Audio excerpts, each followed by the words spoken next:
వరంగల్ ములుగు జిల్లాలోని డీఈఓ కార్యాలయంలో ఏసీబీ అధికారులు దాడులు నిర్వహించారు. డీఈఓ పాణి జూనియర్ అసిస్టెంట్ లంచం తీసుకుంటూ ఉండగా రెడ్ హ్యాండెడ్ గా పట్టుబడ్డారు.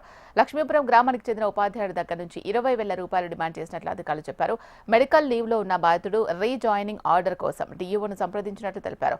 రీపోస్టింగ్ ఇవ్వడానికి వారు డబ్బులు అడగగా ఏసీబీ అధికారులను ఆశ్రయించినట్లు సమాచారం. నిందితులను రేపు ఏసీబీ కోర్టులో హాజరుపరుస్తామని డీఎస్పీ వెల్లడించారు. ఫిబ్రవరి మాసంలో లక్ష్మీపురం కన్నాయగూడ మండల్ లో పనిచేసే ఒక ఉపాధ్యాయుడు యాక్సిడెంట్ కు గురై అక్టోబర్ వరకు ఆయన సిక్ లో ఉన్నాడు. సిక్ పీరియడ్ యూజ్ చేసుకొని ఆయన 1వ తారీఖు అక్టోబర్ 1 నాడు వచ్చి రిపోర్ట్ చేశాడు. అయితే ఆ లక్ష్మీపురం హెడ్ మాస్టర్ గారు సిక్ లో ఉండి 3 months దాటింది కాబట్టి డిఈఓకి సరెండర్ చేశాము. డిఈఓ ఆఫీస్ లో రిపోర్ట్ చేయమని చెప్పగా అదే రోజు డిఈఓ గారు ఆఫీస్కి వచ్చి అతను జైనింగ్ రిపోర్ట్ ఇచ్చాడు. అయితే ఆయన జైనింగ్ రిపోర్ట్ మీద ఆయన మళ్ళీ రీపోస్టింగ్ ఆర్డర్ ఇవ్వాలి.